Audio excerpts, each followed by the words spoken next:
Bharatiya Janata party ने जैसे ही नीति नवीन को राष्ट्रीय कार्यकारी अध्यक्ष बनाने का फैसला लिया, चर्चा हर तरफ होने लगी कि नीति नवीन को लेकर लिया गया फैसला अगर किसी के लिए सबसे बड़ा झटका है तो वो नाम सम्राट चौधरी है। और सोशल मीडिया पर सवाल भी खड़ा होने लगा कि अब सम्राट चौधरी का क्या होगा। वो सम्राट चौधरी जो मुख्यमंत्री बनने का सपना न सिर्फ देख रहे हैं बल्कि उस पूरी रणनीति पर वो काम कर रहे हैं। क्योंकि बीजेपी के अंदर दो गुट आमतौर पर चर्चा होती है, एक गुट नित्यानंद राय का और दूसरा गुट सम्राट चौधरी का। नित्यानंद राय अमित शाह के करीबी होने के बावजूद भी वो सम्राट चौधरी पर भारी अब तक नहीं दिखे। सम्राट चौधरी जो चाहे, जैसे चाहे, जब चाहे आलाकमान ने उनके पक्ष में फैसला सुनाया है। नित्यानंद राय के लाख चाहने के बावजूद भी, क्योंकि आपने देखा विधानसभा चुनाव जब हो रहा था, नित्यानंद राय नहीं चाह रहे थे कि रामकृपाल यादव विधानसभा का चुनाव लड़े, उनको टिकट मिले। क्योंकि उनको टिकट मिलेगा, सदन का सदस्य बन जाएंगे, मंत्री बन जाएंगे, तो जाहिर तौर पर वो एक उनके सामने एक कंपटीटर के तौर पर आ जाएंगे, क्योंकि वो भी यादव, ये भी यादव।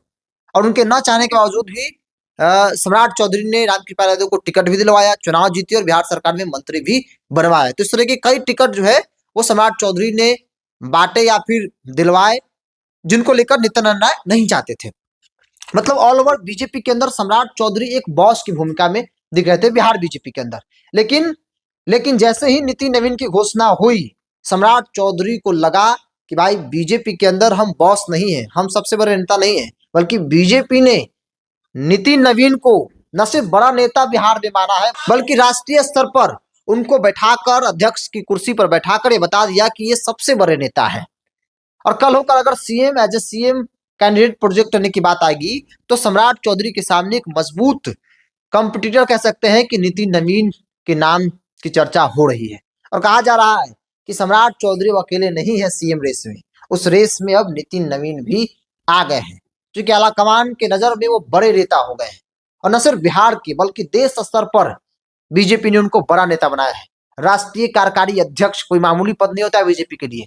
विश्व की सबसे बड़ी पार्टी के राष्ट्रीय कार्यकारी अध्यक्ष जो है वो बनाए गए। आज आपने दिल्ली की तस्वीर देखा, किस प्रकार से उनका स्वागत हो रहा था।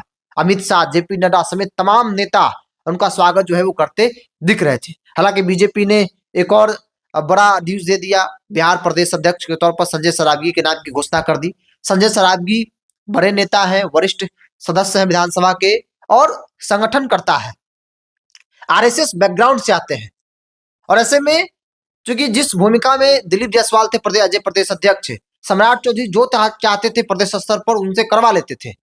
लेकिन वो परिस्थिति संजय सरावगी के साथ नहीं बनेगी। संजय सरावगी चूंकि आरएसएस बैकग्राउंड से आते हैं, पुराने लोग हैं, तो जाहिर तौर पर वो अपने अनुभव के हिसाब से काम करेंगे। सम्राट चौधरी का नहीं चलेगा या फिर नहीं चलने दिया जाएगा। तो कुल मिलाकर जो दो फैसले हुए, दोनों जो है सम्राट चौधरी के लिए एक बड़ा झटका के तौर पर देखा जा रहा है। हालांकि एक चर्चा बहुत पहले से अभी होती रही कि बिहार का ट्रैक रिकॉर्ड रहा है कि नीतीश कुमार के साथ जो भी डिप्टी सीएम बने वो मुख्यमंत्री नहीं बन पाए, चाहे वो सुशील मोदी हो, तेजस्वी यादव हो या फिर रेणु देवी, तारकिशोर प्रसाद। वर्तमान में सम्राट चौधरी वही ख्वाब देखकर बैठे हैं। तेजस्वी यादव उप मुख्यमंत्री थे, 2025 के चुनाव में देखिए 25 सीटों पर सिमट गए। तो इस तरह की चर्चाएं जो सोशल मीडिया पर हो रही है कि नीति नवीन का राष्ट्रीय कार्यकारी अध्यक्ष बनना जो है वो सम्राट चौधरी के लिए सबसे बड़े झटका के तौर पर देखा जा रहा है, क्योंकि बीजेपी के एक बॉस हो गए थे सम्राट चौधरी। लेकिन आलाकमान ने बता दिया कि सम्राट चौधरी नहीं, नीति नवीन उनसे बड़ा नेता है। और बड़ा ही नहीं, उनसे मत कंपेयर कीजिए, राष्ट्रीय स्तर पर बीजेपी के बड़े नेता है, संगठन स्तर पर सबसे बड़े नेता है। क्योंकि संगठन का सबसे बड़ा जो पद होता है अध्यक्ष पद, क्योंकि कार्यकारी आगे चलकर उनको अध्यक्ष बना दिया जाएगा, जेपी नड्डा की कुर्सी पर बैठा दिया जाएगा, वो है। तो सम्राट चौधरी के लिए बड़ा झटका जो है वो देखने को मिल रहा है। और सम्राट चौधरी के चेहरे का एक्सप्रेशन बता रहा है कि उनके लिए कितना बड़ा झटका जो है, उनके लिए कितना बड़ा झटका जो है वो साबित हुआ है। बहरहाल आप क्या मानते हैं, आप राय को कमेंट बॉक्स में रखिए। इस पूरी रिपोर्ट में बहुत बहुत धन्यवाद।